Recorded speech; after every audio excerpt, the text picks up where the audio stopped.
Hi guys, what's up and welcome to my video. I'm going to be making a chocolate mousse today, but before that let me introduce myself. My name is Ria. I am the pastry chef at SAPA bakery in Mysore. We're doing some great stuff here and I want to take you on our journey with chocolate and with Naviluna, and I want you to see what we're doing here because you're missing out. But before that, let me play some music because we can't start anything without music here in our kitchen. So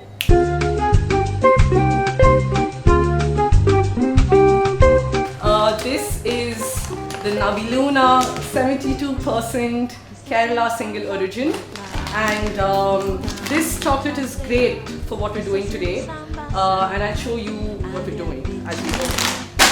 The recipe and the method, I'm going to give it to you. It's down below. You can go through the whole recipe, read the description, and I'm going to take you along with me so that you can see what I'm doing, what goes after what, etc, etc. It's not that hard.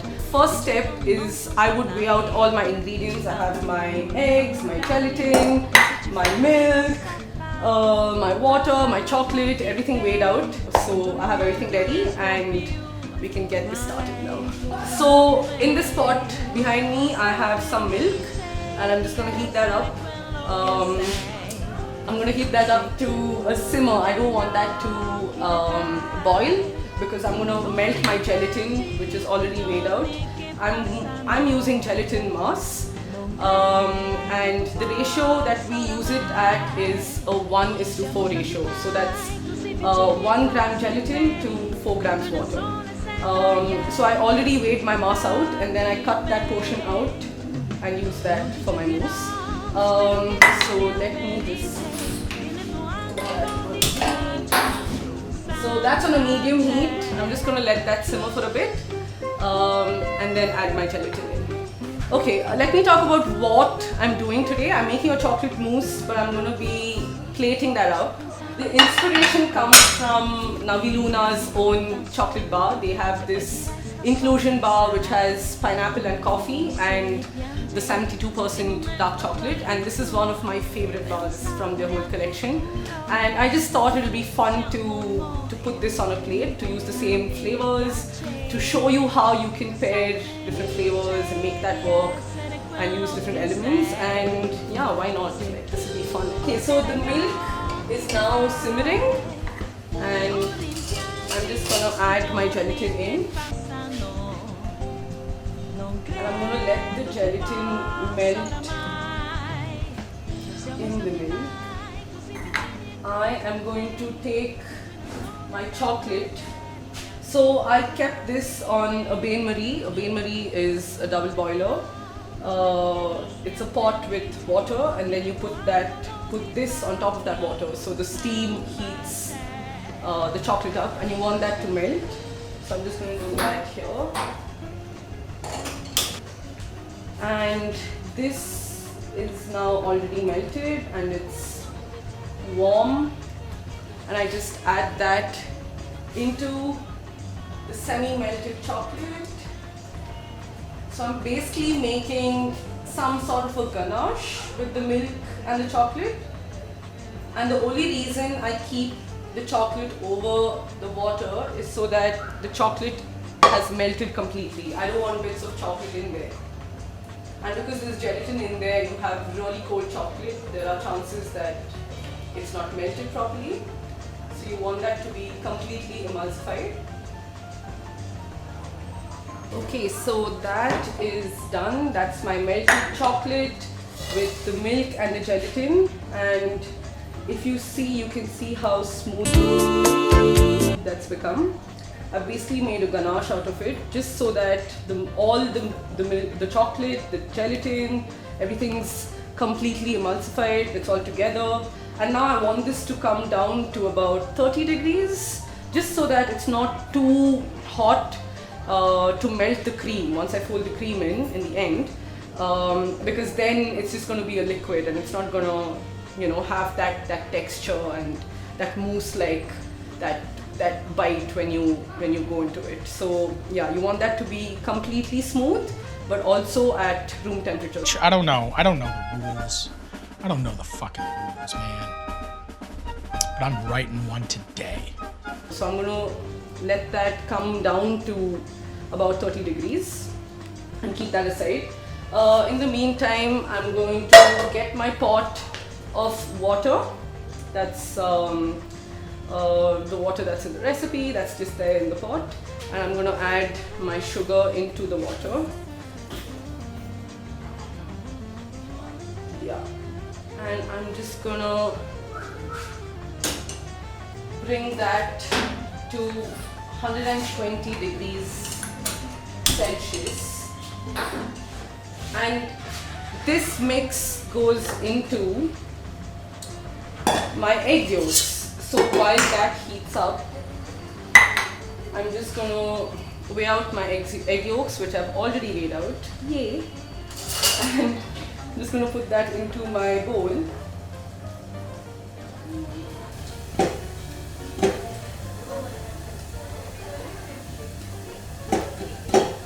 And I'm going to start whisking this. So the reason I'm doing that is because I want to make a pate bombe with the sugar and the egg yolks. A pate bombe is basically Pataboom, pataboom, pataboom. An Italian meringue, but with egg yolks instead of egg whites. So I take my sugar up to 120 degrees and I pour that into my egg yolks, just so that the yolks are technically cooked because of the sugar.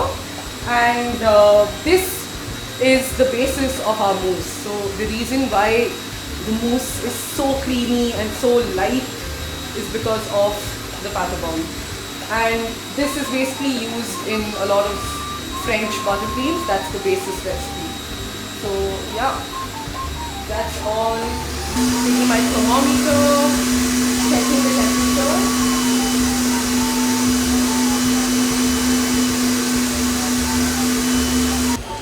So I'm pouring the sugar that's reached 120 degrees into the egg yolks that I've started to whisk, and this, so I put that on a low speed, and pour that in, just so that your sugar is not all over the place, and you want that to be incorporated into the yolks. Then I turn that back on. And let that whisk. Okay, you can see how light and creamy that's become. This glorious creation. So that's the pate bombe mix that I am going to transfer now into a bowl. And Purna here was asking me what one could do if you didn't have that mixing bowl at home. So most of us don't have fancy equipment at home, and neither do I. And what I would use instead is a hand mixer. The only thing is that you need somebody to help you while you whisk the egg yolks, because someone has to pour the sugar in and you can't do it by yourself.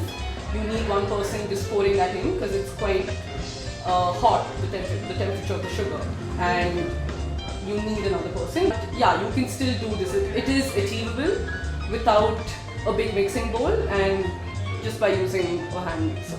It's possible.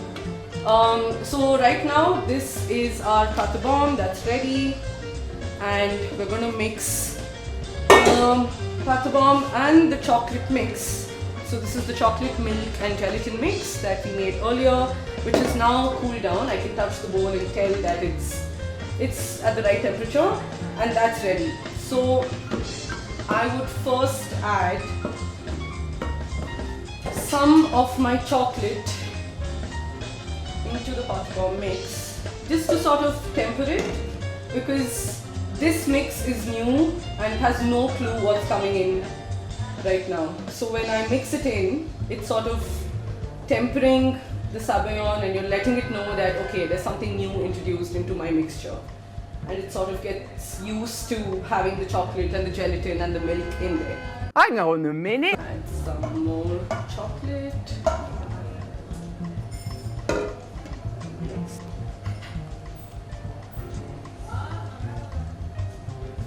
don't have to be too careful at this stage because you're just mixing the yolks, the sugar with the chocolate. So there's not really a lot of air that you will lose out. You're mostly trying to emulsify all of it together, and you're trying to see if the mix will hold the chocolate and the gelatin.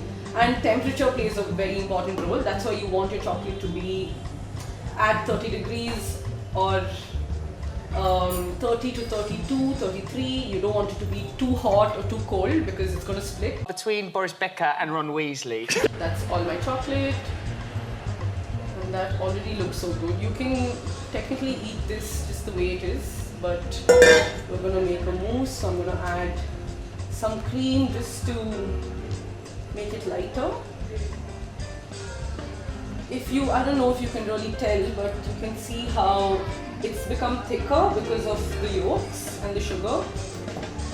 And there's a sort of creaminess, a lightness already. And with that extra cream, it's just going to make it really silky and really smooth. So I have my pate bomb chocolate mix in a bowl that's ready.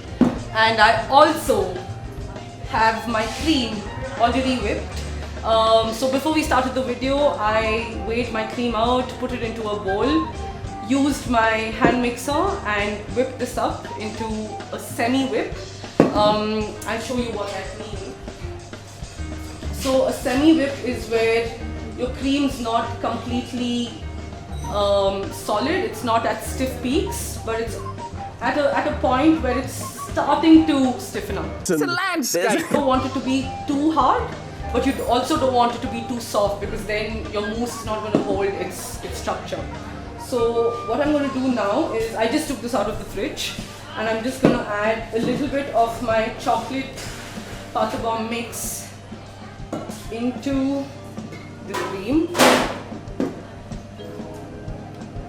And I'm doing that just so that the cream is introduced, again called tempering, introduced into the chocolate. And then I add half of my cream Anchor real dairy cream, perfect for Christmas. into that chocolate mix and fold that in. So this mousse recipe is my favorite mousse recipe only because I think it's got the right amount of eggs and cream and it's just so light. You want it to be creamy and you want it to taste like a mousse at the end, you know. And this is definitely one of my favorite recipes. So that's a secret. So at this stage you would want to work a little fast only because everything's cold now. Your cream's cold, your chocolate's cold, the pate bomb mix is cold. You don't know cold. So this is going to start setting very soon if you don't have your molds ready. But fortunately, I have those ready. Today I'm using the fancy silicone molds, but you can, honestly, I would eat it just like that, like from the bowl. So you don't have to have any fancy equipment. You can do it at home with anything, basically. You can use a bowl, anything that you have. I'm just going to fill that up. And I'm going to chuck this into the freezer and let it sit there and I will come back soon. Ta-da! Okay, so I put the first batch in and I knew that you won't be able to wait that long because just look at that. That's the demolded one, the previous batch that I made already. And I'm just gonna plate that up real quick. And now I'm just gonna dust that with some cocoa just to give it like a nice velvety effect.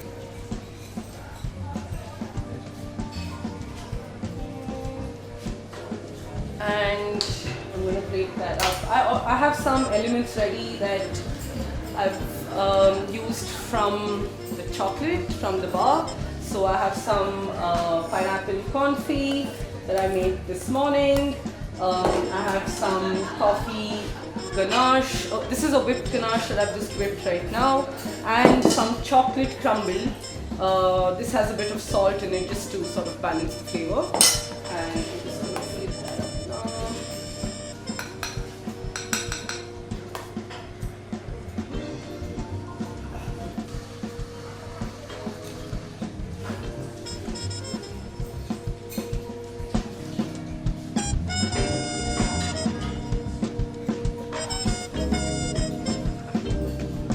Nice quenelle.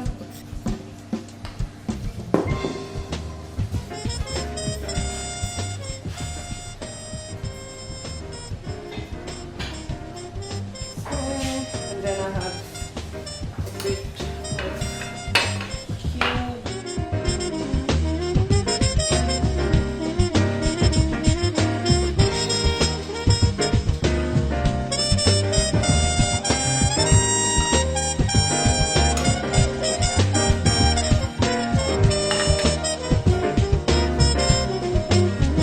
I'm just going freehand with the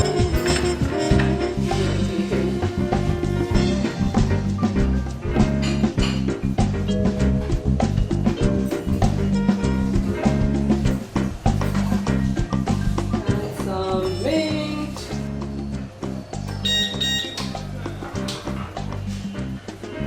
When the music starts to whisper softly in my ears, everything is just so perfect when I have you near. I feel so alive when you're by my side. There you go. That's it. We are done. That's my take on the choc coffee, pineapple, and 72% dark chocolate on a plate. And that's your pretty version. And I hope you enjoyed this video. I hope you learned a little bit. And even if you didn't, please go try. Go see what you can do with it. Come visit us and see what you can taste and what we have to offer to you. And I hope you enjoyed this video, and thank you very much.